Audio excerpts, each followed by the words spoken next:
Calling the meeting of the Board of Public Safety June 18th meeting to order. And the first thing I need to do apparently is read a new conflict of interest statement. If any board member has any personal or financial conflict with any issues or individuals on the agenda, then please be sure to recuse yourself during those portions of the meeting. Does anybody have any questions about that, or? I don't need a vote on that, I assume. Don't need a vote or anything. Okay, and the next thing we need to do is certify the executive session. We don't vote on that, I just sign something. You just make that recitation. Oh, I'm sorry, that you gave me? Okay. Yep. I'm glad you write these scripts, thank you. The board held an executive session on June 18, 2024 for the sole purpose of receiving information about prospective employees.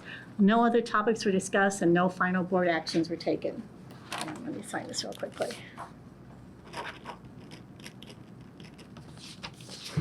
Senior play. I hope that would be more professional. Now we're ready for a consent agenda discussion. I'll turn it over to Chris. All right. We are changing a little bit the way this board operates. I am recommending to the board, and I would like the board to start voting on each of the payrolls and each of the claims forms. But that would be a lot of motions and going through repetition. So what I'm recommending to the board is that we adopt and start utilizing a consent agenda, which would have on it each month the minutes from the meetings prior that haven't been approved yet, as well as the payroll forms and the claims forms. And that way we only vote one time for that whole bundle of similar items that generally don't have any real controversy, and we can all review in advance. What we'll do, if this is acceptable to the board, is to identify the items that are on the consent agenda each month, ask whether any board member does wish to pull any of those items off the consent agenda to be considered and discussed individually, and if not, then we will have the board move to approve the consent agenda. And just we'll do a motion and a second just like we do, and when the motion carries, we move on to the next items of business. That's my brief presentation of the consent agenda. Do any of you have questions about how it works, what it does, what the ramifications might be? Sure, I will. I don't have enough just working understanding to know what the trade-offs are, other than just efficiency. So if you it's efficiency. They are regularly used by boards in situations like this for financial reports and minutes. Just so you're not going through and saying, can I get a motion to approve the payroll from this particular date, and going through that litany and then doing the next one and then one after that. So it is just an opportunity to kind of shorten that part of the board's meeting. And it does still allow everybody the opportunity to have reviewed. What we'll do is get all of this information to you in advance. You'll have an opportunity to review everything. And then when you do find things that you want to discuss individually, we can pull those out of the consent agenda and then discuss them and vote on them independently. So you don't lose any of that oversight, and you do always still have the opportunity to discuss everything at length, but when there are no discussions to be had, we can just get it all done very quickly. Why has it historically been done the other way? Was there any value in that? I think because I just think that everything was being done incorrectly. When we inherit things, I like an honest attorney. Sometimes as I inherited this board, I just allowed things to continue the way they'd always been done. But recently I started to question why it is that this board is not actually voting on every claims, and why are we not voting on all the payroll? It's an official board action, and all we're doing is signing that we approved it. Nobody's saying anything in the board meeting. There isn't any vote happening. So that's my recommendation, is that we start having an actual vote of approval for each and every one of these things that's put in front of you, as opposed to simply asking the chiefs, are these things right? And then signing them afterwards. That doesn't feel like anything I've ever seen in any other board room for all of the other boards that do these similar things. So that's why I'm bringing it up now. We need a motion to move. Yes, Yes. so what we're going to do is see if anybody will move to approve utilization of the consent form or the consent agenda, and that's going to be Barb's. We're back to Barb now. And I'll just say what he just said. Can I get a motion to have this board utilize the consent agenda during its meetings from going forward? One of us will, I move, and And one of I- us has the second. Any further discussion? I'm guessing not. All in favor, say aye. Aye. No opposition. The motion carries. There you go. Good Okay. job. And now we're ready for the consent agenda itself. Now we actually get to do the consent agenda. So the consent agenda for this evening contains the following items. It has the approval of minutes for the April 16, 2024 regular session. It has approval of payroll for the periods of 4/19, 5/3, 5/17, 5/31, and 6/14 of 2024. It has approval of claims for the periods of 4/26, 5/10, 6/7, and 6/21 of 2024. Does any member of the board wish to have any one or more of these items removed from the consent agenda to be discussed separately? Hearing none, does any member of the board have any objection to any of the items on the consent agenda? Nope. Hearing none then, if there are no objections, can I get a motion to approve the consent agenda? So moved. I guess I second. All those in favor, any further Are discussion? you asking for the motion? I did. As the attorney? I did. Is that how this works? That's how I did it. Is that how this works? That's how I'm doing it. Should that not come from the? I was someone- wondering as he was Pass it talking, back. but I was it's reading okay. quickly. Pass it over to you, Barb. I'm heard Barb. Barbara, not Barb. Barbara. What the hell you call me? Jeez. I am. Any further discussion on that? All those in favor say aye. Aye. Opposed? No. Pat, So motion just carries. As a point of order, you're allowed to make a motion? No, I'm allowed to ask if the You board made the would like to. motion. You made the motion. You asked for the motion though, and then you read. That's true. So I'm just trying to Let- understand, I'm still new, so I'm trying to understand protocol. So what I heard was you asking for a motion from the board. And that felt like. Awkward. That felt like we're I- trying to I do did things the almost- right way. I'm trying to Yeah. understand what the right way is. The right way is for Barbara to ask that question. And I did think about punching him, but I refrained my, yeah. You can watch after the meeting. Okay. My only other comment would be Oh. if we can just clearly note on the agenda that this is the consent agenda section of the actual written agenda. Here it just says approval of payroll, maybe that's what you're looking at. There's a. No, I think you heading is might, you're consent looking agenda. at, we updated Have it. the old one, Yeah. Yeah. it's fine. I see it here. This all happened like 10 minutes ago. Right before the executive session began, so there is actually a consent agenda item. I feel it, so. With that being taken care of, I think we're ready for police department business. Excuse me. Can you go through the minutes? Oh, that is not on my agenda. We need to approve the minutes of the June 18, 2024 meeting. Do I hear a motion to approve that? Approve the minutes? So moved. Second? Any discussion? All those in favor say aye. Aye. Unanimous, the motion carries. Did I miss one? When you added the consent agenda item, you removed the approval of minutes. From when? It's in here. Oh, we approved them, we already They're in the approved the consent minutes, they're in the agenda. consent agenda. We Oh, already approved yeah, that. sorry. Sorry, Yeah, we didn't. That's me. We'll You get can it better next time. Change is always difficult.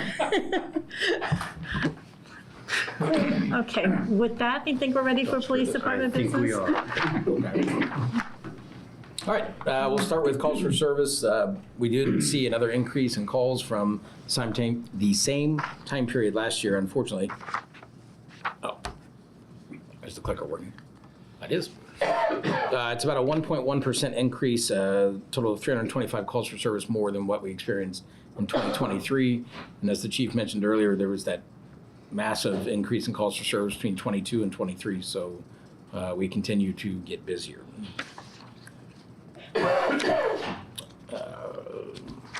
Comparison, and these are year-to-date totals as well. So in the same time period last year, we had not had any murders. We've had 2 this year, so that's why you see the change there. We did have some in 23, but none during this same time frame. We do see a decrease in the sexual assaults. However, robberies are up pretty significantly. But I think it's important to also note, though, that on some of those robbery calls, it could be something to where it could be those in a relationship to where someone takes someone's phone in an argument, and technically that meets the criteria for robbery. So it's not like we're seeing people like downtown being, robbed with someone like what you would, stereotypically think. Or, Right. store robberies. Can I ask a quick question? Sure. What is the factor that gets a tick mark on this? Is it an arrest? Is it a conviction? This is what's reported to us through our records division. Calls for service. Yeah. Calls for service. I see. So just Well, there were two No, calls of it's- service for murder. It's not calls, it's actual cases. Yeah. So we had 2 homicide cases. it's actual so far. offenses. Offenses. Yeah. So Offenses. yeah, because it could be something, because of the way that things are reported to the FBI now. Right. You could have something that's a robbery, a domestic battery, or go under assault. But it could be a robbery, an assault, and a vehicle theft, all in the same case, or all in the same call for service. But the way it gets categorized here is how the call is the call for service. It's how what is who decides that it's a call. This is not based off, it's based off of the NIBRS report, which is the National Incident-Based Reporting System that we report to the FBI. But we have simplified this because, as he said, those 2 homicide cases, if there was a burglary that happened and a car was stolen, we would have to report all of those. That's what we report to the FBI. This is just kind of a snapshot of what's happening here for you all. This is not anything.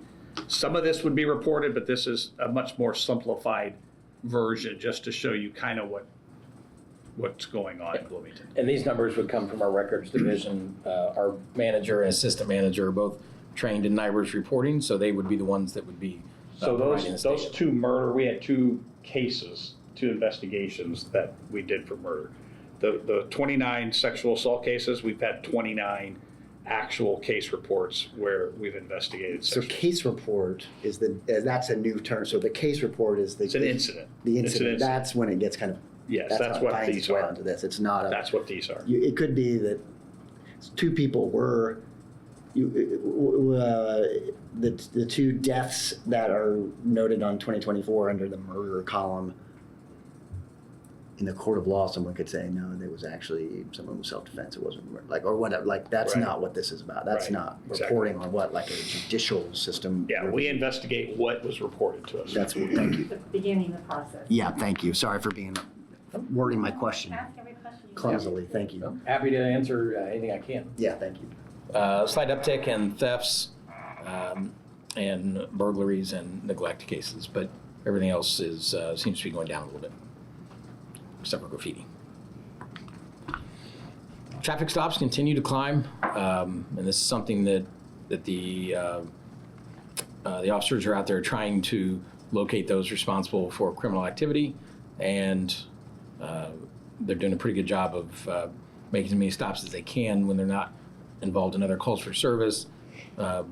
We do frequently get requests for increased traffic enforcement, so that's one of the things that you'll see here. Don't ask questions about cars getting stopped or speeding, because then somebody in your family might get stopped. Which happened to me. Is so the myth is, well, you're down in Destin, Florida over spring break, and they're trying to generate new revenue when we're going to do a bunch of stops and issue a bunch of citations. That's the myth. You hear that mythology. So we don't actually, I think we get something like, We get like $1 a ticket that goes into a training fund. Right. all the rest of the money goes to the state general fund, so Yeah. we don't, it's not like we go out and stop cars and generate. I knew that was. I just was just curious on that. I mean, that's a significant increase. So one way that we are addressing some of the violent crime problems we have is by doing more traffic enforcement, because we tend to encounter people who have been involved in more crimes that way, and it helps us also to recover firearms and things like that. Finding people who are wanted on warrants So that's why we've increased our traffic stops. So I came away from looking at these statistics thinking it is a snapshot, but this may not be the time, but I have a sense that you all must know whether violence is increasing or whether there are bad actors more present. And that's hidden in some ways in these stats. And I don't know if there's any way we can, you can help us know what you're facing, I guess is what I'm searching for. What, Am I wrong in the assumption? No, we are seeing more bad actors. And so one way to try to, and a lot of times we get a lot of people coming from other communities to come here and commit crimes.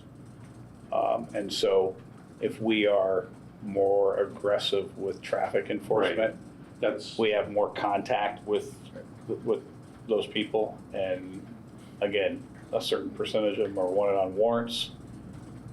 So it allows us to make contact with them. Help me connect the dots.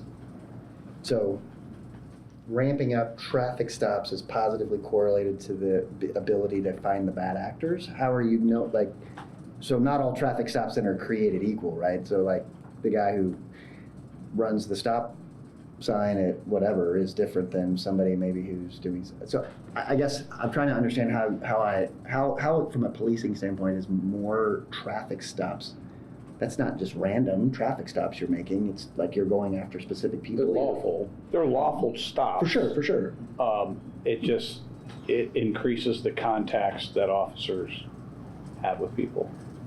But those increased contacts are only yielding benefit in crime reduction if you're targeting people who might otherwise be doing crime, right? If you stop my wife in her minivan on her way because that's a traffic stop, right? But that's not preventing crime. Correct. Because she's not committing any crime. It's targeted traffic enforcement. Targeted traffic enforcement. Coach me up on what that means. So I get probably 2 to 3 requests per week for increased traffic enforcement, and whether it be in a specific neighborhood, on a specific street, maybe from 8 to 9 a.m. on South Walnut due to the school being there. I see. So I do assign those to people to try and help address concerns from community members about, failing to stop at stop signs, speeding, reckless driving, whatever the case may be. I see. So that would play into this. And Targeting geographic areas, targeting times of day, targeting Specific areas. Not targeting Safety specific areas. people. Correct. No. Correct, To okay. be clear, I wasn't only talking about traffic stops. I was meaning all these stats you're seeing, whether it's larceny or robbery or rape. There must be trends that you pick up. Yes. I have one question. I've heard this for years, that a lot of people come from Chicago or wherever and come here to do crimes. Do we have good statistics on how many people who are arrested are from out of county, or? Yeah, we do, but I don't have those. Okay, I just wonder if we kept Yeah, track of that. I've always been curious about that. Okay. That's like violent crime. A very high percentage of the violent crime that we have is not random. It is people know each other. Oh, yeah. Yeah, right. Yeah. And so when people start saying, oh my gosh, there's this huge spike in violent crime, it's because most people know who they're committing a violent crime I against. read about a murder. It's not happening Yeah. in my neighborhood. Yeah, Right. I understand.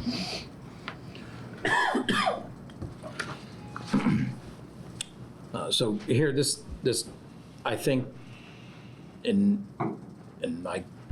because I read a lot of case reports, because I get asked about a lot of things from members of the media, and I respond to those requests for information. Here's where I think you can see a little bit of a correlation between those traffic stops going up and crimes involving weapons going down. It is not infrequent at all for our officers to locate either stolen firearms or firearms in possession of individuals that are not allowed to possess them by law on a traffic stop. So Say that again?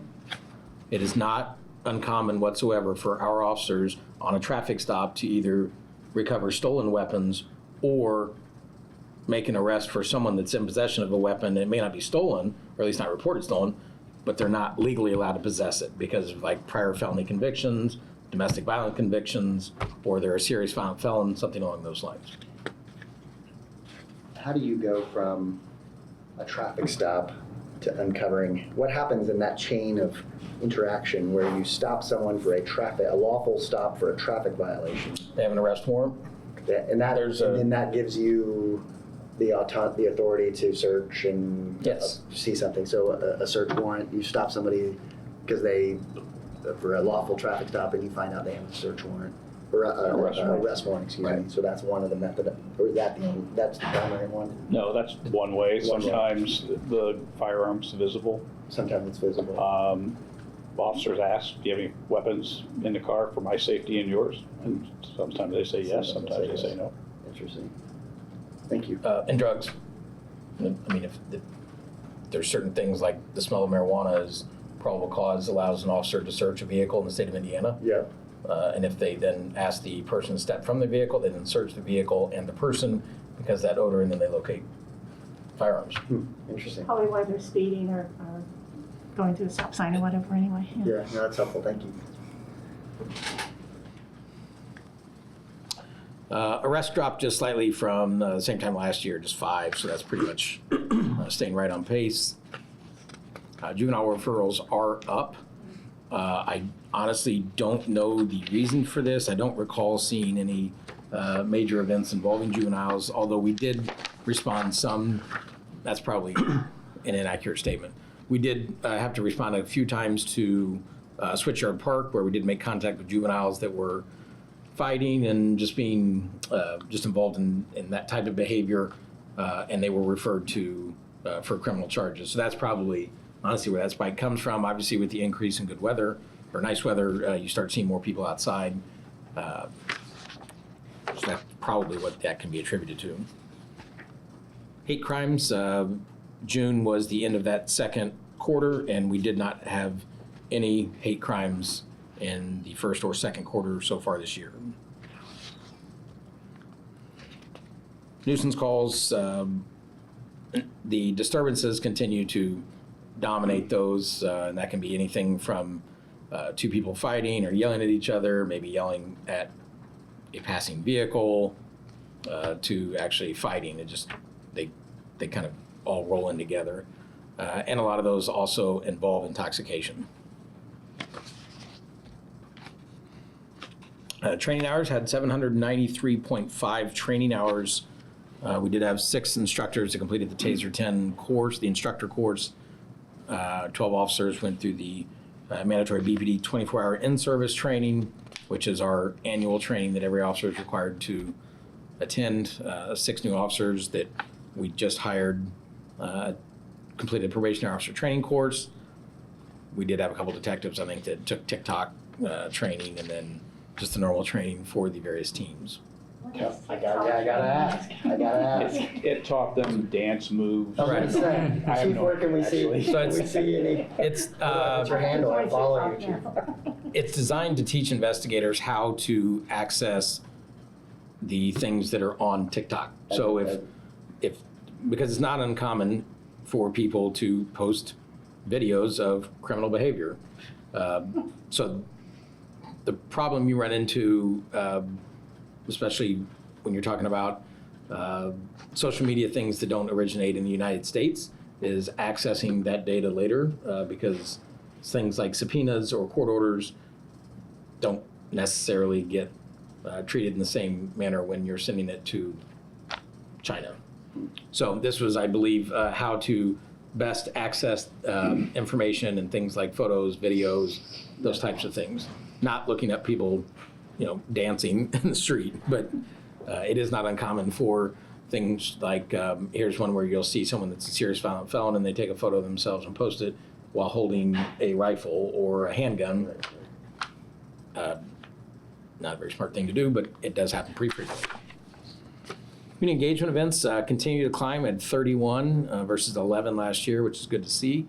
Can you define a community engagement event for me? Sure. What does that, help me bring, what does that mean? Those Well, types of things right there. Right. Gotcha. Officers visiting, he did a presentation at Bloomington Meadows.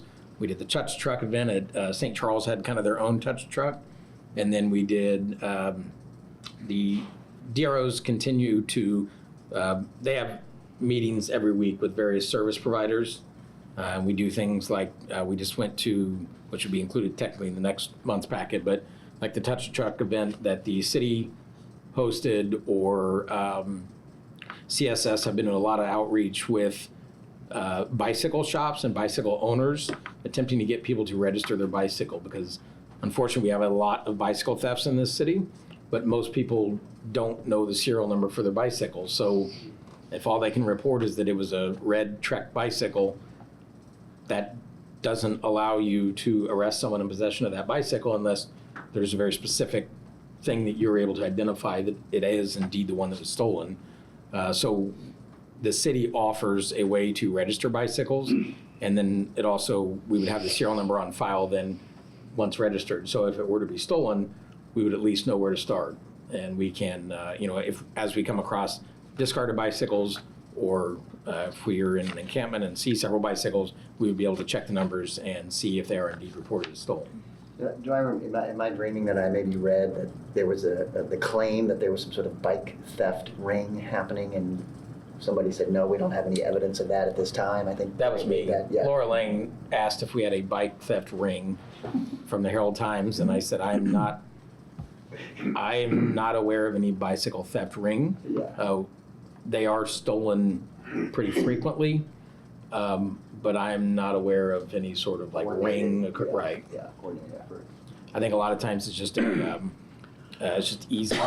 If there's one that's unsecured and it's left, on a bicycle rack or leaned up against someone's front porch, it's just you grab it and you're gone. Yeah. You probably make no noise, and it's just easy to do. Yeah.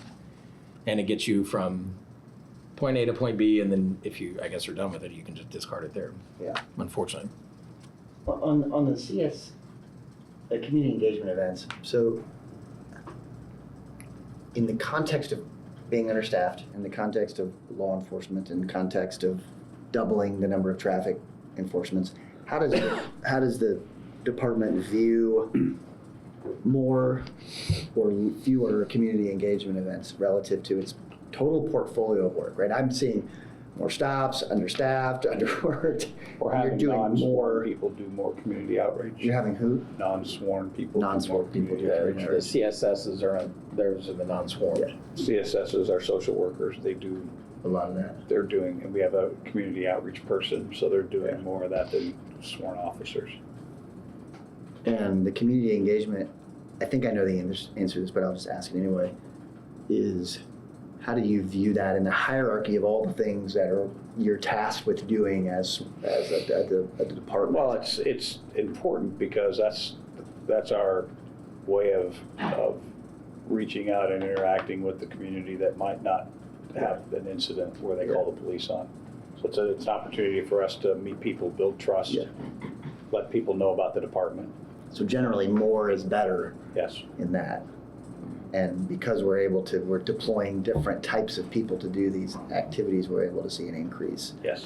And we should theoretically see a corresponding or a correlation in like a reduction in crime for the community outreach events. Not necessarily.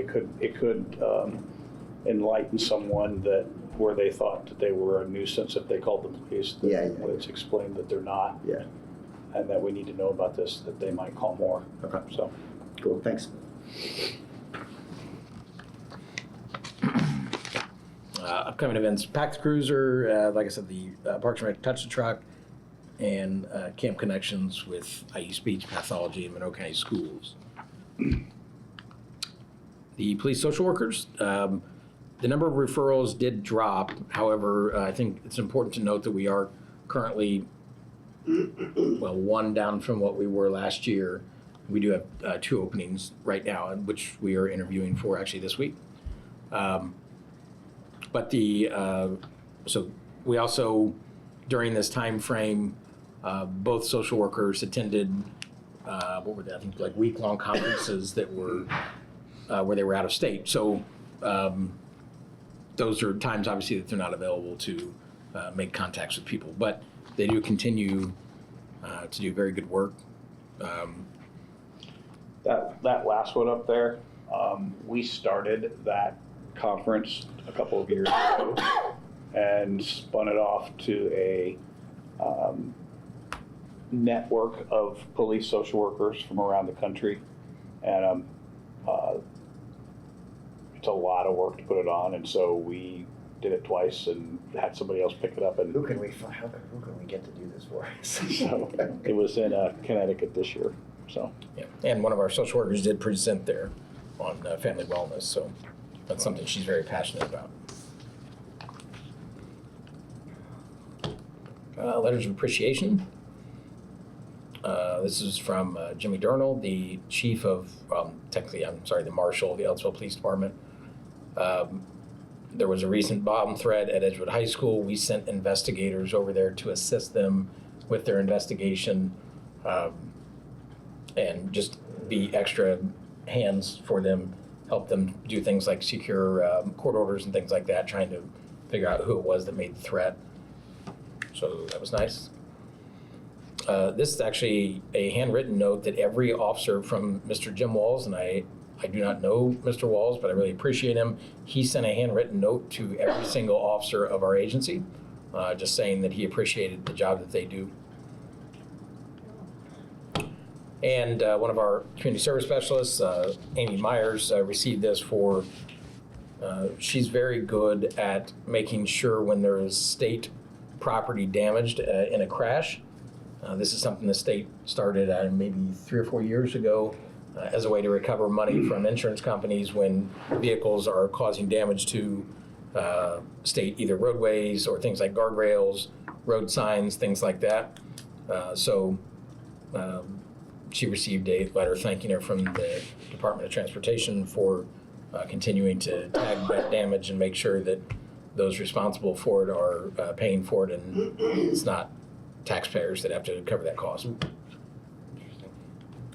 Man, there's a lot of stuff that you never think about, like who pays for the road sign that gets knocked over. It should be the insurance of the driver who caused the accident, not the state having to just put And a that sign. used up until about 3 or 4 years ago, whenever that program started, that's just how it, Just the state just put a new sign up or a new whatever. yeah, the new guardrails, and you think about the center, like the barriers, Yeah, and things like, for sure, yeah. very expensive. So general business, the only thing we have to report is our Teen Academy, which is another outreach program that we do. We haven't done it in a couple of years. We'll start again on Monday. We have 29, I believe, 29 I think. high school and younger aged people that are participating in it. So we use it kind of as a way to introduce policing to younger kids. And we have had people that have gone through that have gone on to apply, and we've hired them as officers. So purchases, I can't remember if there was an email that had anything in it that was sent to the board. Do you remember? Okay, so we don't have anything in there. Personnel issues. This is, I guess, where you take over. Any other personnel issues? We've already discussed the conditional offers of employment at the executive session. And can I get a motion to offer candidate James Quarters the position of probationary police officer, conditioned upon his completion of the remaining steps in the hiring process, which include physical examination, psychological examination, accepted by local and state pension boards, et cetera, effective immediately? Can I get a motion for that? So moved. I'll second. Any discussion? All those in favor say aye. Aye.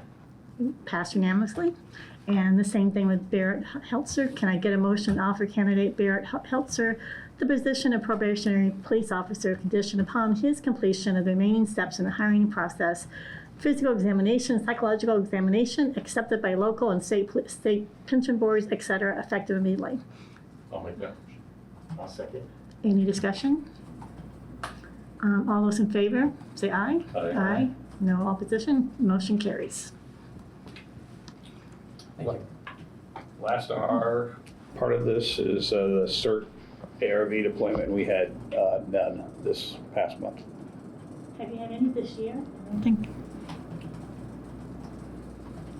I don't remember. Okay, I don't remember from these meetings. I think there might have been one in January. I want to say maybe one, but I can't recall. Is that it? We're ready for the fire Passing the department? torch. Thank you. Okay. All right, these are year-to-date incident types so far.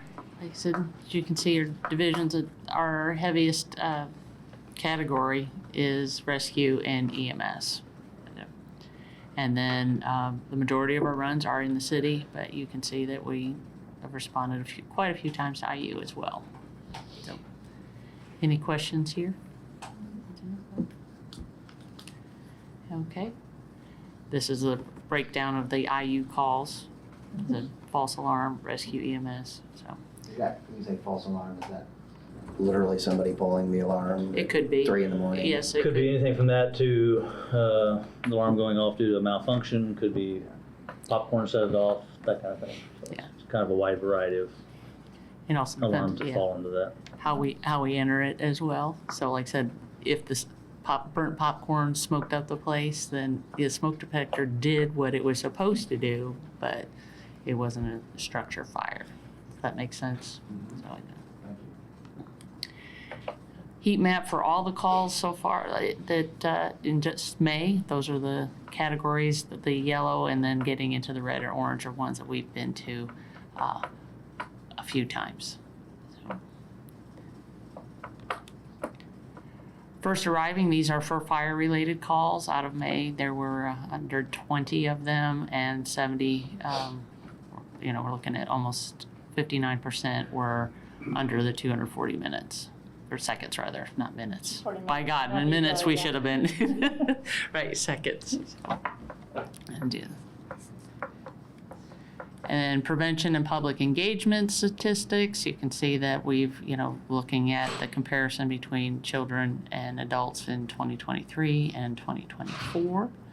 And then inspection goals. We actually increased the number of general inspections from last year because I actually met the goal for the first time ever last year, so they bumped it up. So looking at 16, and we're on excellent track to make that without any problems. So the inspections will be like food trucks and restaurants, their hoods, and some of those need to be inspected like every 6 months. So it will be done. And then school visits, our school engagement officer, October is a very big month for him, public engagement. So the training division, they put in some notes. Yes, we were a little bit below our normal. We like the green line to meet there. What? So they're at the McIntyre building. That's a training and logistics. That's where they currently are. They did cookout for the shift, labor management meetings, new hire testing, crew meetings, and then new hire interviews. So it was a busy location. And then you can see that Mayor Thompson also swore in 3 of the 4 recruits that started in January. And the last one is currently in EMT class right now. So we will look at getting him on late July, early August, once class is finished, because it's a 7-week course, Monday through Friday. Our mobile integrated healthcare, our community EMTs, you can see they graduated 29 from the program. And they currently have 70 open patients right now. So yeah, they're very busy, and you're seeing the average visit per client 7.8, so that they are very busy. Services engaged, and then agencies engaged. So services would include, like, do they need food? Do they need prescription meds? Do they need primary health care? Do they need something else? And then the agencies, which agency, how many different agencies did they interact with? And some agencies perform more than one service, so we don't double count that. So, and then number of referring agencies 3, and then a total number of 11. So we have 4 of the 5 community EMTs have their car seat techs for installs, and we actually had our first drop-in visit earlier this week where they came in and asked for assistance in doing the installation of the car seat, make sure it was in correctly. 2 team members recognized at the mental health champions and nominees in the first responder category. And then they had good success with one of the patients. Apologize for the spelling typo. I noticed that this afternoon. But she said that she's feeling so much better. Even though her leg is gone, she has a prosthesis, but she is feeling better and looking forward to being more active now that she's feeling better. And then they got a patient a motorized scooter after months of being without. So That should not be hard to do. you I wouldn't know think so. I know how hard it is, yeah. It Yes, should not be that you hard. would not think so. So, any questions on anything? No? Okay. Anything for general business? No. I think general business, we're just to give you a quick update, our headquarters fire station is still on track to be finished in October with the remodel. We're, stores you're gonna go up. It looks that's it, as far as we're going now. Station 3 is just about ready to go to bid for a remodel, and then we're still working towards getting all the documents done and stuff to get our new logistics/training center built, and it should be going to bid sometime this fall, so we're moving right along with those projects. I don't think we had any big expenditures or procurements. Personnel issues, we've got nobody off on any kind of extended illness, and we are 5 short right now. We just completed the hiring process with anticipation of bringing them on in November to start their EMT, so we can have them in Recruit Academy sometime mid-January. I'm sorry, I missed, how many was that? 5. All right. 5. We have 5 out on extended Yeah, with that, we have 3 on light duty and 1 to be released shortly. That's all we got. Any discussion on any of that? Do we have any old business? Do we have any new business? Can I ask a question to Mike? What's the latest, so I've missed a couple meetings, so what's the latest on staffing levels with the department? Currently have 91 full-time officers. What's funny about it? No, it's nothing. The note he passed me is funny. We have 91 out of the, Share that with the class. I will. Go ahead. I will once he's finished. I'll let him finish first. so we do have 14 openings. We do have 5 off on extended, well, it's not really illness, it's injuries, unfortunately. And we have 1 that just he just got deployed. I think he's with the Army for approximately a year and a half. And then we have the 9 in field training, so they don't count towards manpower. So your full FTE right now of sworn officers would be roughly what? Well, we have 91 out of our 105. 91. Yeah. We're authorized Social for, workers, you said you're too short. yes. One of those is technically will be kind of a work out of the dispatch center, but yes. But we did do, we had 2 interviews yesterday that were very good, and we have another interview on Thursday afternoon with one other applicant for the social work role. And the 105 is the budget allocation. That's tied to the census that says this is how many sworn officers we No, need. it's just what the cities have. It's not tied to anything in particular. There's no rationale behind that number per se, like, oh, we've grown by 80,000 residents, we should have more sworn officers. It's just it's a I'm waiting for- budgetary number. Yeah, it's a That's all it budgetary is. number. Yeah. I just find that hard to believe. And that would be logical what you just said, but Is that a code? Is that a city ordinance? Is it a code? It's just a budgetary a number. matter of kind of, I guess, I say politics when I think budget. Budget is politics. That's the essence of, so it's just a matter of a budget that we just kind of, it's always been this number, and so we just pick this number. It's not, so if Bloomington grew by 30,000 people, we would, in our current system for allocating sworn officers, It would be a conversation with the mayor and the city council. seems like there should be some There isn't. more rigorous methodology to how we arrive at that 105. Are you new to government or? There are some that say. I believe, maybe because I'm not as, maybe the cynicism hasn't fully overwhelmed me to this point. I'm still I shouldn't say that. naively hopeful that there would be some. Is that, well, I'll ask you later. I don't see any members of the public for petitions communications, so the meeting is adjourned.